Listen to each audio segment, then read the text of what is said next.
네, 여러분 반갑습니다. 형사소송법 강의 시간인데요. 이번 시간에는 수업 시간에 말씀드린 바와 같이 형사소송법 강의 1에 등장하는 판례들을 정리해 보도록 하겠습니다. 처음에 살펴볼 판례는 2009도 1412호 판결입니다. 헌법 제12조 제1항 후문에서 규정한 적법 절차의 원칙, 그리고 헌법 제27조가 보장하는 기본권, 즉 법관의 면전에서 모든 증거자료가 조사 진술되고 이에 대하여 피고인이 공격, 방어할 수 있는 기회가 실질적으로 부여되는 재판을 받을 권리 등을 구현하기 위하여 현행 형사소송법은 당사자주의, 공판중심주의, 직접주의를 그 기본 원칙으로 하고 있다라고 해서 형사소송 구조에 대해서 언급하고 있는 판결이죠. 아래 나오는 99도 1108호 전원합의제 판결도요. 증인이 법정에서 증언한 후에 검사가 그 증인을 검찰청에 소환하여 일방적인 신문 방식으로 그 증언 내용을 추궁하여 작성한 진술조서를 유죄 증거로 삼는 것은 역시 당사자주의, 공판중심주의, 직접주의에 어긋날 뿐만 아니라 헌법 제27조가 보장하는 재판을 받을 권리를 침해하는 것이므로 증거 능력이 없다고 하고 있습니다. 그래서 당사자주의와 공판중심주의, 직접주의에 기반해서 증인의 법정 증언을 일방적으로 번복시키는 진술조서의 증거 능력을 부정하고 있는 것을 볼 수 있고요. 헌법재판소 9위 헌마 44 전원재판부 결정도 형사소송의 구조에 대해서 이와 같이 얘기하고 있습니다. 형사소송의 구조를 당사자주의와 직권주의 중 어느 것으로 할 것인가의 문제는 입법정책의 문제이다. 우리나라 형사소송법은 그 해석상 소송 절차 전반에 걸쳐서 기본적으로 당사자주의 소송 구조를 취하고 있는 것으로 이해된다는 식으로 판시하고 있습니다. 그래서 헌법재판소도 당사자주의에 대해서 강조하고 있는 것을 확인해 볼 수 있습니다. 다음으로 형사소송법의 이념에 관한 판례들인데요. 헌법재판소 9위 헌마 44 전원재판부 결정은 신속한 재판을 받을 권리는 신속한 재판을 받을 권리에 대해서 얘기하고 있죠. 주로 피고인의 이익을 보호하기 위하여 인정된 기본권이지만 동시에 실체적 진실 발견, 소송 경제, 재판에 대한 국민의 신뢰와 형벌 목적의 달성과 같은 공공의 이익에도 근거가 있기 때문에 어느 면에서는 이중적인 성격을 갖고 있다고 할 수 있어 형사사법 체제 자체를 위하여서도 아주 중요한 의미를 갖는 기본권이다. 이렇게 얘기하고 있는 것을 볼 수가 있습니다. 신속한 재판의 원칙 내지 신속한 재판을 받을 권리에 대한 판례라고 할 수 있겠지요. 헌법재판소 2001 헌바 4일 결정은요. 적법 절차의 원칙은 공권력에 의한 국민의 생명, 자유, 재산의 침해는 반드시 합리적이고 정당한 법률에 의거해서 정당한 절차를 밟은 경우에만 유효하다는 원리로서 1987년 10월 29일 공포된 9차 개정헌법에서 처음으로 인신보호를 위한 헌법상의 기소 권리로 채택되었는데 적법 절차의 원리의 의미는 누구든지 합리적이고 정당한 법률의 근거가 있고 적법한 절차에 의하지 아니하고는 체포구속 압수수색을 당하지 아니함은 물론 형사처벌 및 행정벌과 보안처분, 강제노역 등을 받지 아니한다고 이해되는 바 이는 즉 적법 절차의 원칙은 형사 절차상에 제한된 범위 내에서만 적용되는 것이 아니라 국가작용으로서 기본권 제한과 관련되든 아니든 모든 입법작용 및 행정작용에도 광범위하게 적용된다고 해석해야 한다고 하고 있습니다. 그래서 적법 절차의 원칙이 형사소송법의 이념이 됨을 판시하고 있다고 하겠습니다. 대법원 2003모 402 결정도요. 헌법 12조가 얘기하는 적법 절차에 대해서 설명을 하고 선언을 하고 있는 것을 보고 판시하면서 신체 자유와 증거 능력에 관한 헌법 12조의 첫머리에 법률 이외에 적법한 절차를 규정한 취지에 대해서 얘기하고 있죠.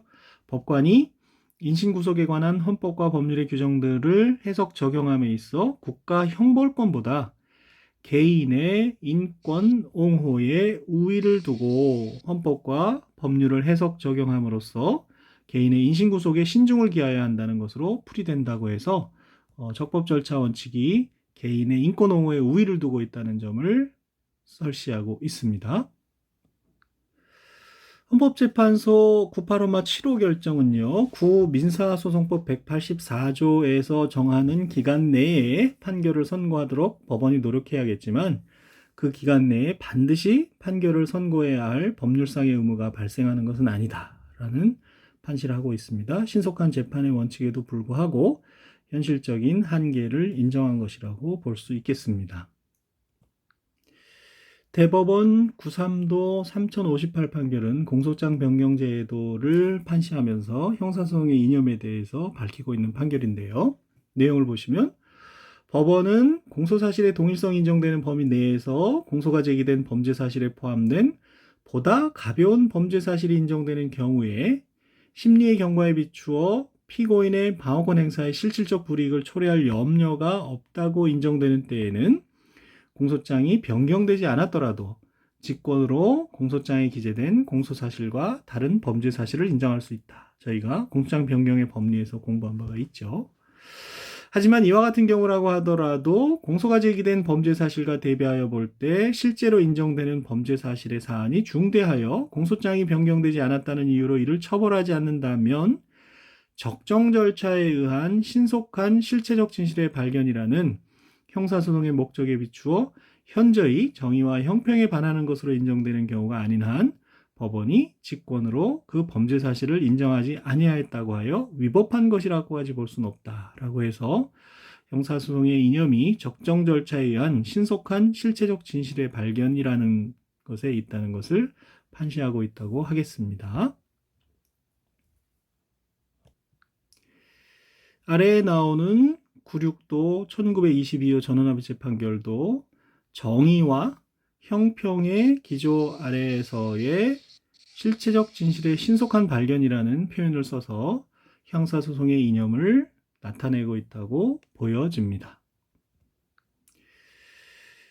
다음으로 대법원 98도 3329 판결은요, 수사의 의의에 대해서 밝히고 있는데요. 밑줄 쳐놓은 것 부분과 마찬가지로 수사라는 것은 범죄 혐의의 유무를 명백히 하여 공소를 제기, 유지할 것인가의 여부를 결정하기 위하여 범인을 발견, 확보하고 증거를 수집, 보존하는 수사기관의 활동이라고 정의하고 있습니다.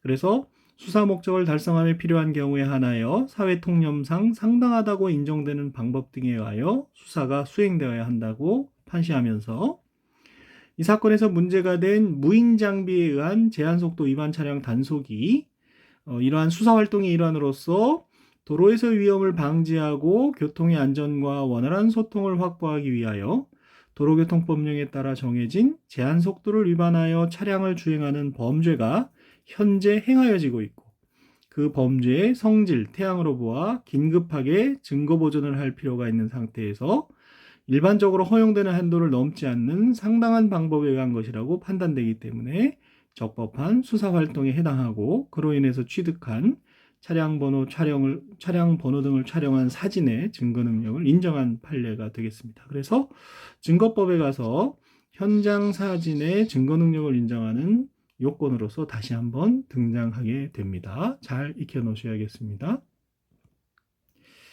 다음에 나오는 2000도 2968호 판결은 이른바 수사의 개시 시기에 관한 형식설과 실질설 중에서 실질설의 입장을 취한 것으로 보여집니다. 그래서 굵은 글씨로 써낸 부분을 보시면 비록 검사가 인지 절차, 형식적인 인지 절차를 거치기 전이라 하더라도 범죄 혐의가 있다고 보아 수사를 개시하는 행위를 한 때에는 이미 수사가 개시된 것으로 봐야 된다.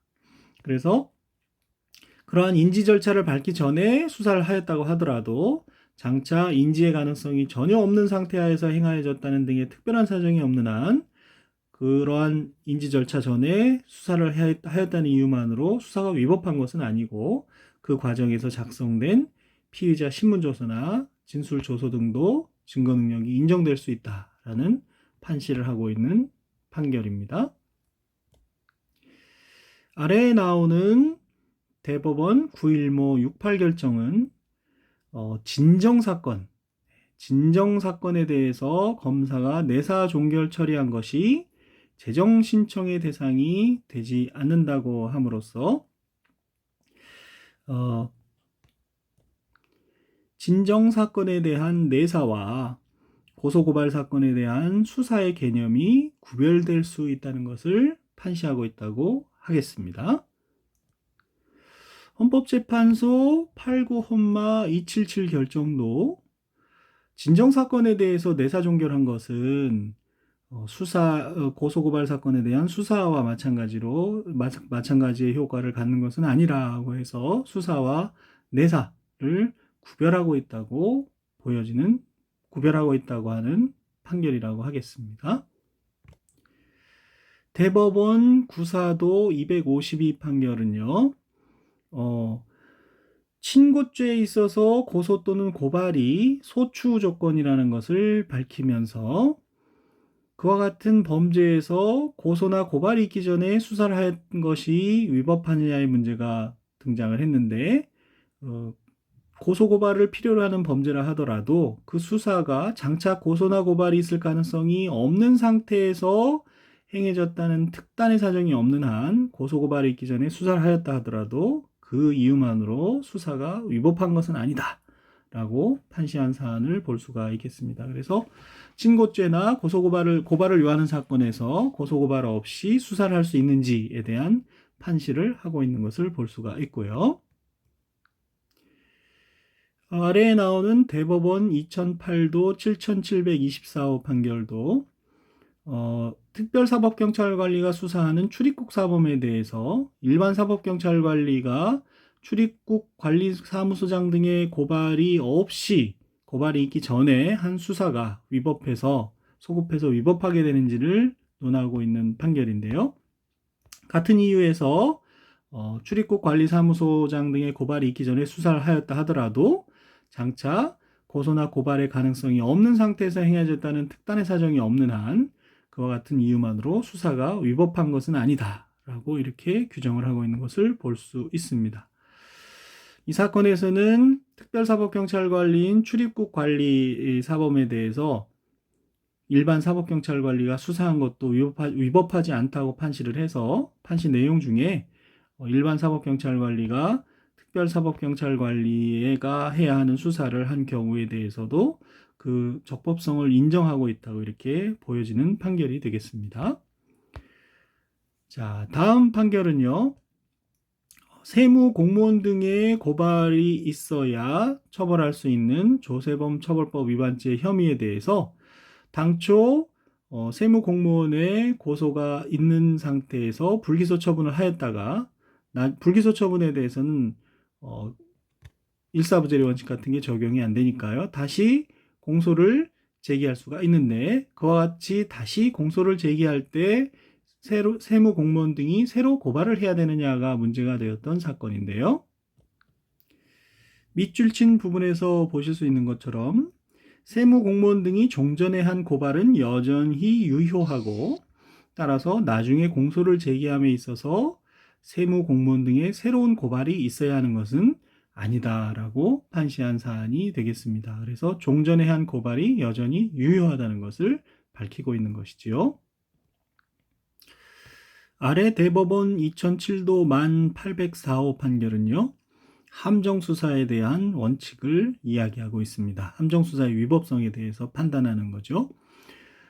그래서 1항에서 보시는 것처럼 범위유발형 함정수사, 즉 본래 범위를 가지지 아니한 자에 대하여 수사기관이 사술이나 계략 등을 써서 범위를 유발케 하여 범죄인을 검거하는 함정수사는 위법하다고 합니다. 그러면서 구체적인 사건에서 위법한 함정수사에 해당하는지 여부를 판단할 때에는 해당 범죄의 종류와 성질, 유인자의 지위와 역할, 유인의 경위와 방법, 유인에 따른 피유인자의 반응, 피유인자의 처벌 전력 및 유인행위 자체의 위법성 등을 종합하여 판단하여야 한다고 하면서 유인자가 수사기관과 직접적인 관련을 맺지 않은 상태에서 피유인자를 상대로 단순히 수차례 반복적으로 범행을 교사하였을 뿐 수사기관이 사술이나 계략 등을 사용하였다고 볼 수 없는 경우에는 설령 그로 인하여 피유인자의 범위가 유발되었다 하더라도 위법한 함정수사에 해당하지 않는다고 판시하고 있습니다. 그래서 이 사안에서는 뇌물수수가 문제가 되었는데, 피고인의 뇌물수수가 문제가 되었는데 수사기관이 직접적 관련이 되어 있지 않고요. 유인자가 비록 함정 교사를 한 사실은 인정이 되지만 그것만 가지고는 피고인의 뇌물수수가 처벌받지 않는 위법한 함정수사는 아니다라고 원심이 판단한 것을 수긍했던 판례가 되겠습니다. 앞서 설명했던 그런 법리가 적용된 그런 사안이 되겠습니다. 대법원 2007도 1903호 판결은요. 공원 내에서 술에 취해서 쓰러져 있는 피해자를 발견하고서도 경찰이 어떤 구호 조치를 하지 않은 상태에서 잠복 근무에 들어갔고 그 사이에 피고인이 피해자의 물품을 절취하는 그런 사안이 되겠습니다. 그 사안에서 10m 정도 근처에 있는 차에서 잠복 근무하다가 범인을 체포한 그런 사안이 되겠는데요. 비록 경찰들이 피해자를 보호하지 않은 경찰법상의 의무 위반 행위가 있을지는 모르더라도 그것은 피해자에 대한 관계일 뿐이지 피고인에 대한 관계에서 위법한 함정수사로 볼 수는 없는 그런 사안이라는 것입니다. 범행을 유발했다고 보이지는 않는다는 그런 판결이 되겠죠.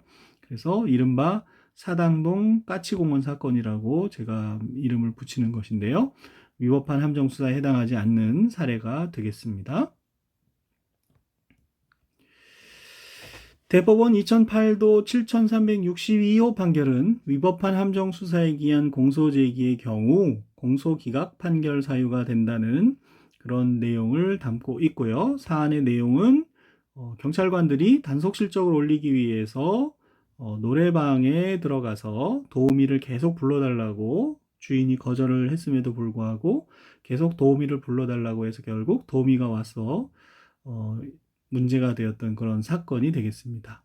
이 판례에서는 역시 중요한 것은 공소 제기가 위법한 경우에 해당해서 공소기각 판결을 해야 된다는 것입니다. 위법한 함정수사에 기한 공소의 제기에 대해서는 공소제기 절차가 법률의 규정에 위반해서 무효인대에 해당한다는 그런 판시를 하고 있는 것을 볼 수 있습니다. 학설은 무죄설도 있고 여러 가지 경우가 있을 수 있습니다만 판례는 공소기각 판결을 해야 된다는 입장을 취하고 있는 것을 확인해 볼 수가 있습니다. 대법원 2001다 23,447호 판결은 민사 판결인데요. 검사의 객관 의무를 명시적으로 판시하고 있는 판결로 유명하지요. 그래서 판결 내용을 한번 읽어보겠습니다. 검사는 수사기관으로서 피의 사건을 조사하여 진상을 명백히 하고 죄를 범하였다고 의심할 만한 상당한 이유가 있는 피의자에게 증거인멸 및 도주의 염려 등이 있을 때에는 법관으로부터 영장을 발부받아 피의자를 구속할 수 있으며 구속의 권한이 있는 거죠. 나아가 수집 조사된 증거를 종합하여 객관적으로 볼 때 피의자가 유죄 판결을 받을 가능성이 있는 정도의 혐의를 가지게 된 데에 합리적인 이유가 있다고 판단될 때에는 피의자에 대하여 공소를 제기할 수 있습니다. 공소 제기권도 갖고 있죠. 그러므로 형사재판 과정에서 범죄 사실의 존재를 증명함에 충분한 증거가 없다는 이유로 무죄 판결이 확정되었다고 하더라도 그러한 사정만으로 바로 검사의 구속 및 공소 제기가 위법하다고 할 수 없고 그 구속 및 공소 제기에 관한 검사의 판단이 그 당시의 자료에 비추어 경험칙이나 논리칙상 도저히 합리성을 긍정할 수 없는 정도에 이른 경우에만 위법성을 인정할 수 있다. 극히 제한적으로 위법성을 인정하려고 하는 것이죠. 한편 사망에서 보는 것처럼 판시사항 3에서 보는 것처럼 검사는 검찰청법상 공익의 대표자로서 범죄 수사, 공소제기, 그 유지에 관한 사항 및 법원에 대한 법령의 정당한 적용의 청구 등의 직무와 권한을 가진다고 규정하고 있고 같은 조 제2항은 검사는 그 직무를 수행함에 있어 부여된 권한을 남용하여서는 아니 된다고 규정하고 있을 뿐만 아니라 형사소송법 제424조는 검사는 피고인을 위하여 재심을 청구할 수 있다고 규정하고 있고 또 피고인의 이익을 위하여 항소도 할 수 있다고 해석이 되기 때문에 검사는 공익의 대표자로서 실체적 진실에 입각한 국가형벌권의 실현을 위하여 공소 제기와 유지를 할 의무뿐만 아니라 그 과정에서 피고인의 정당한 이익을 옹호해야 할 의무를 진다고 판시하고 있습니다. 따라서 검사가 수사 및 공판 과정에서 피고인에게 유리한 증거를 발견하게 되었다면 피고인의 이익을 위해서 이를 법원에 제출하여야 한다는 것이죠. 그래서 이 사건에서는 피고인이 범인이 아닐 수도 있다는 감정 결과를 취득을 하게 됐는데 그것을 법원에 제출하지 않아서 문제가 되었던 사건이고 결과적으로 국가배상 책임을 인정했던 판례가 되겠습니다. 검사의 객관 의무를 알아볼 수 있는 그런 판례였습니다. 대법원 2011도 8125호 판결은요. 판례 소개에서 써놓은 것처럼 진술 거부권 고지 대상이 되는 피의자 지위가 인정되는 시기가 수사기관이 범죄 혐의를 인정해서 수사를 개시한 행위를 한 때에 진술 거부권 고지를 해줘야 된다는 것이고요. 그런 경우가 아니라면 진술 거부권 고지의 대상이 되지 않는다. 즉 피의자에 대해서 진술 거부권을 고지해줘야 된다는 그런 판례가 되겠습니다. 이 사건에서는 조사를 할 때 사실상 피의자 조사를 했어야 된다는 의미에서 원심에서는 진술 거부권 고지를 안 했기 때문에 증거 능력이 없다고 했던 사안이지만 대법원은 사안에 비춰볼 때 참고인으로 조사하는 것이 실질에 부합한다고 봐서 진술 거부권 고지를 하지 않았다 하더라도 진술 조서의 증거 능력을 인정할 수 있다고 원심과 다른 판시를 한 판결이 되겠습니다. 대법원 96-48831호 판결은 변호인과의 접견 교통권이 형이 확정되어 집행 중에 있는 수용자에 대해서 재심 개시 여부를 결정하는 재심 청구 절차에서도 적용이 되느냐 그렇지는 않다는 판시를 하고 있는 것이죠. 재심 절차에 대해서는 또 다른 강의에서 공부가 되겠습니다만 재심 청구 절차에 있어서 변호인과의 접견 교통권이 인정되는 것은 아니다. 재심 청구하려는 그런 절차에 있어서 그렇다는 얘기가 되겠습니다. 대법원 2019도 8531호 판결은요. 형사소송법 제33조 1항 제5호에서 피고인이 심신장애의 의심이 있는 때에 필요적으로 국선 변호인을 선정하도록 하고 있는데 그 경우라는 것이 진단서나 정신감정 등 객관적인 자료에 의해서 피고인의 심신장애 상태를 확신할 수 있거나 그러한 상태로 추단할 수 있는 근거가 있는 경우는 물론이고 범행의 경위나 범행의 내용과 방법, 범행 전후 과정에서 보인 행동 등과 아울러 피고인의 연령, 지능, 교육 정도 등 소송 기록과 소명 자료에 드러난 재반 사정에 비추어 피고인의 의식 상태나 사물에 대한 변별 능력, 행위 통제 능력이 결여되거나 저하된 상태로 의심돼서 피고인이 공판심리 단계에서 효과적으로 방어권을 행사하지 못할 우려가 인정되는 경우를 포함한다고 하고 있습니다. 그래서 이 사건에서는 원심에서 국선 변호인 선정 없이 재판을 진행했는데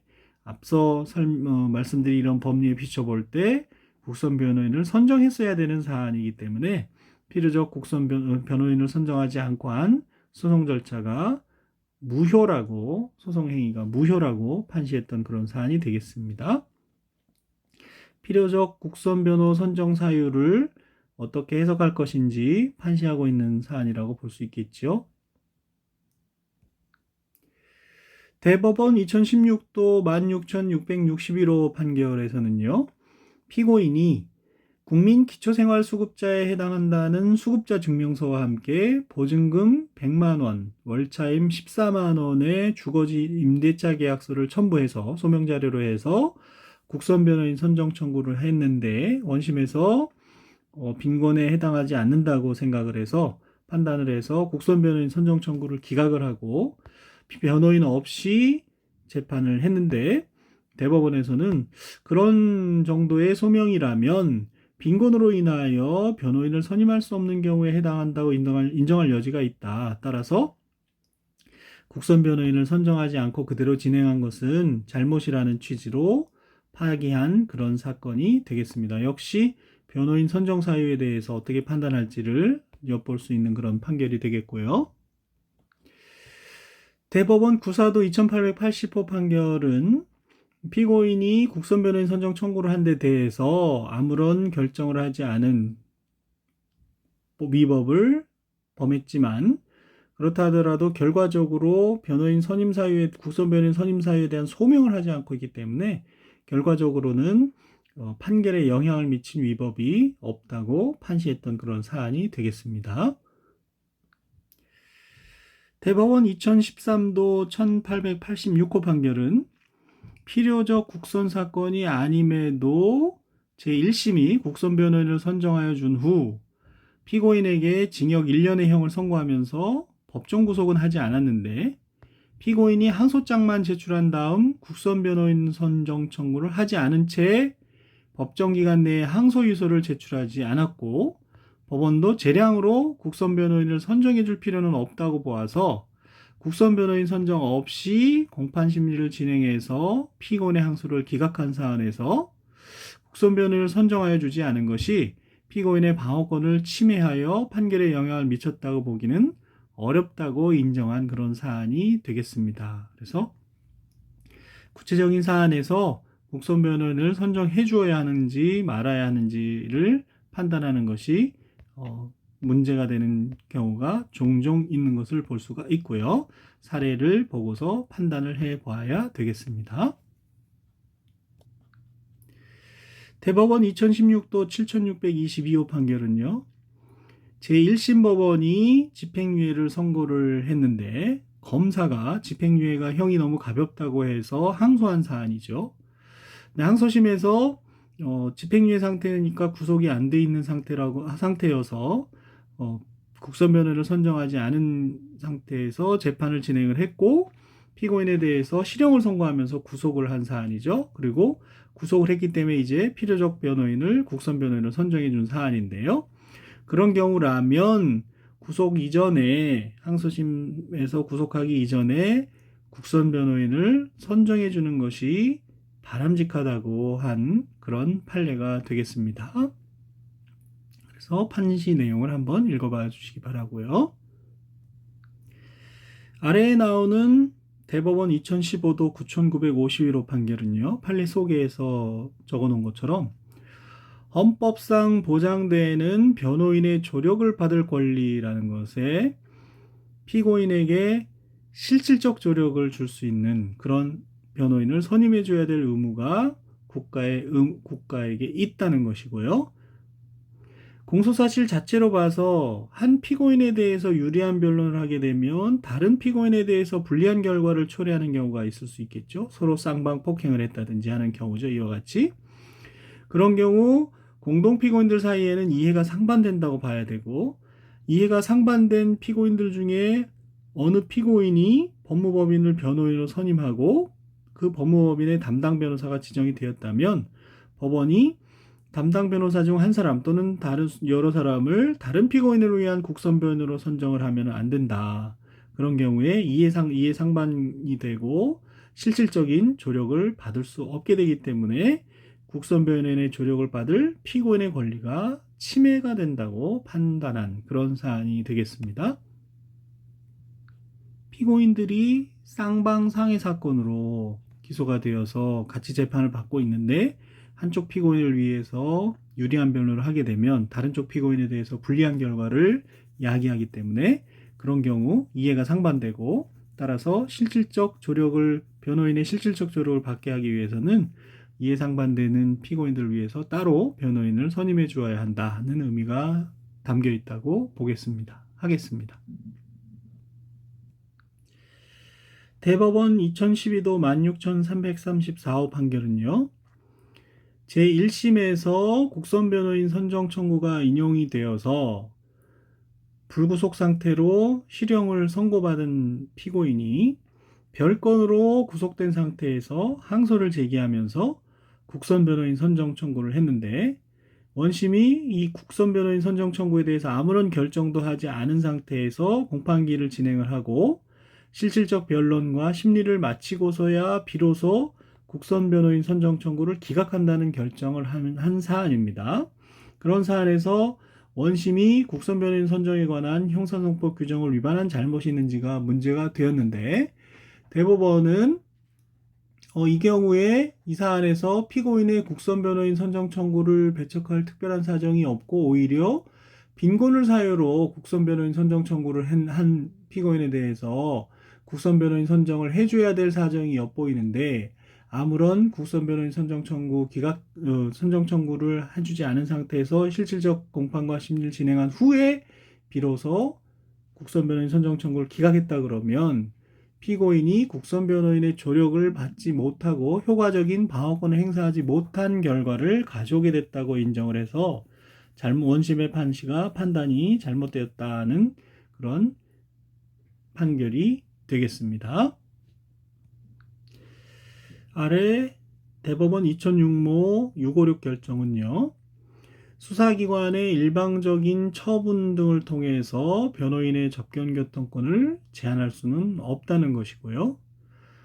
변호인의 접견교통권에도 일정한 한계가 있지만 비록 변호인에게 진실 의무가 있다 하더라도 변호인이 신체 구속을 당한 사람에게 법률적 조언을 하는 것은 권리이자 의무이기 때문에 변호인이 적극적으로 피고인 또는 피의자로 하여금 허위 진술을 하도록 하는 것이 아니라 단순히 헌법상 권리인 진술 거부권이 있음을 알려주고 그 행사를 권고하는 것을 가리켜서 변호사로서의 진실 의무에 위배되는 것이라고는 할 수 없다는 것이고요. 변호인이 접견교통의 상대방인 신체 구속을 당한 사람과 범죄 행위에 공범으로 가담하려고 하였다는 사정이 있었다는 것만으로 접견교통을 금지하는 것이 정당화될 수는 없다고 그렇게 판시한 사안이 되겠습니다. 그래서 변호인의 접견교통권에 대해서 살펴볼 수 있는 판결이 되겠고요. 대법원 2012도 6027호 판결은 변호인이 자신의 의뢰인이 허위 자백을 하였다는 사정을 알면서도 계속해서 허위 자백을 유지하도록 함으로써 변호인의 요청이 있다 하더라도 적극적으로 허위 진술을 하거나 허위 진술을 하도록 하는 것은 허용되지 않는다는 판결이 되겠죠. 그래서 변호인이 그와 같은 행위를 했을 때 범인 도피죄의 공범이 될 수 있다. 검찰과 원심에서는 범인 도피의 공동정범으로 봤지만 대법원에서는 범인 도피죄의 방조범으로 인정했던 사안이고요. 구체적인 사안에 대해서는 각주 66에 등장을 하고 있습니다. 그래서 의뢰인으로부터 허위 진술이라는 것을 알면서 그 허위 진술을 유지하게 했던 사안에 대해서 얘기하고 있는 판례입니다. 법조윤리 시간에도 아마 변호인의 진실 의무와 관련해서 많이 다뤄졌던 그런 판례가 되겠습니다. 그래서 판례를 보시고 사실관계를 한번 익혀두시는 것이 좋겠습니다. 아래에 나오는 2013도 16,162호 판결은요. 변호인 또는 변호인이 되려는 자의 접견 교통권이 신체 구속제도 본래의 목적을 침해하지 않는 범위 내에서 행사되어야 한다고 판시하면서 변호인 또는 변호인이 되려는 자가 구체적인 시간적, 장소적 상황에 비추어 현실적으로 보장할 수 있는 한계를 벗어나서 피고인 또는 피의자를 접견하려고 하는 것은 정당한 접견교통권의 행사에 해당하지 않는다.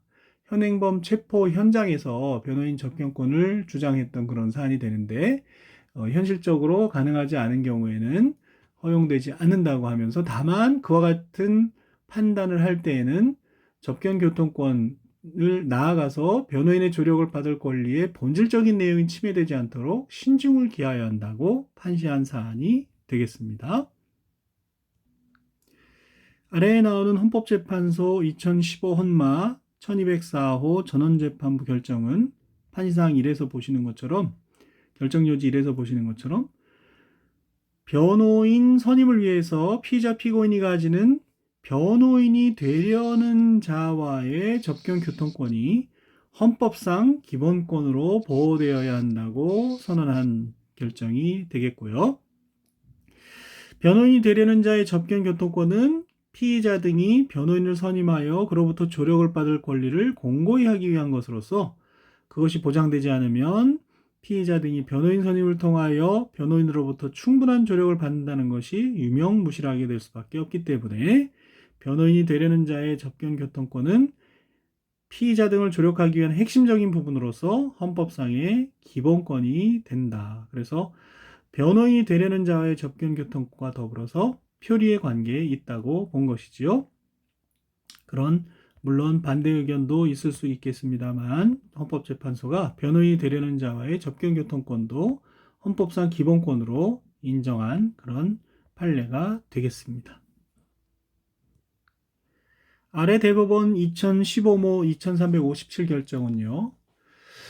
검사가 조사실에서 피의자를 신문할 때 피의자가 신체적으로나 심리적으로 위축되지 않은 상태에서 자기의 방어권을 충분히 행사할 수 있도록 하려면 피의자에게 보호장비를 사용하지 말아야 하는 것이 원칙이고 다만 도주, 자해, 다른 사람에 대한 위해 등 형집행법 97조 1항 각호에 규정된 위험이 분명하고 구체적으로 드러나는 경우에만 예외적으로 보호장비를 사용하여야 한다고 판시하고 있습니다. 그래서 구금된 피의자가 그와 같은 사유에 해당하지 않는 이상 보호장비 착용을 강제당하지 않을 권리를 가진다고 하고 검사는 조사실에서 피의자를 신문할 때 해당 피의자에게 특별한 사정이 없는 이상 교도관에게 보호장비의 해제를 요청할 의무가 있고 교도관은 이에 응하여야 한다고 판시를 합니다. 그래서 이러한 처분도 검사의 처분도 형사소송법 417조에서 말하는 구금에 관한 처분에 해당한다고 판시를 하고 있고 검사 또는 사법경찰관이 특별한 사정 없이 부당한 신문 방법에 대해서 이의제기를 하였다는 이유만으로 변호인을 조사실에서 퇴거시키는 조치는 변호인의 피의자 신문 참여권을 제한하는 것으로 허용될 수 없다는 기존의 법리를 다시 한번 확인하기도 한 그런 판결이 되겠습니다. 한편 대법원 2008모 793 결정은 검사 또는 사법경찰관이 피의자 신문 참여권을 제한할 수 있는 정당한 사유에 대해서 변호인이 피의자 신문을 방해하거나 수사기밀을 누설할 염려가 있음이 객관적으로 명백한 경우 등을 말하는 것이다.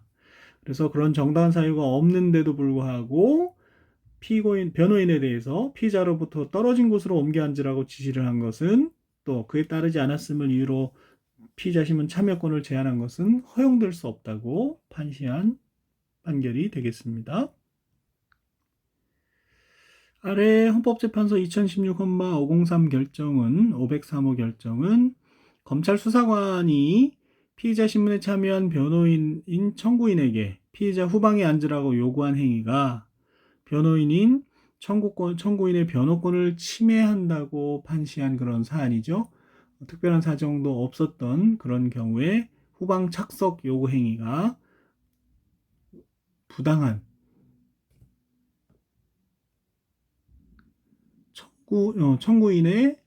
변호인인 청구인의 변호권을 침해한 위법한 그런 행위로 인정을 했던 결정이고요. 다만 변호인에게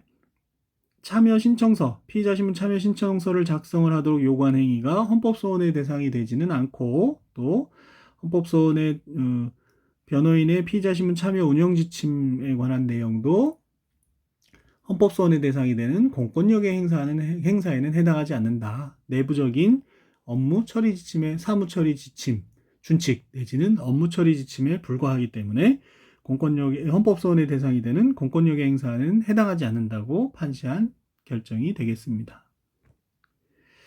아래 헌법재판소 2000헌마 474호 결정은 구속적부 심사 사건의 변호인이 수사기록 중에 고소장과 피의자 신문조서의 열람 등사를 신청했는데 해당 경찰서장이 정보 비공개 결정을 했고 이에 대해서 행정소송이라는 구제수단을 거치지 않고 바로 정보 비공개 결정의 위헌 확인을 구하는 헌법소원을 제기한 경우에 헌법소원의 제기 요건 중 보충성의 원칙 또 권리보호의 이익을 충족하는지가 문제가 되었는데 이것을 충족한다고 판시한 사안이고요.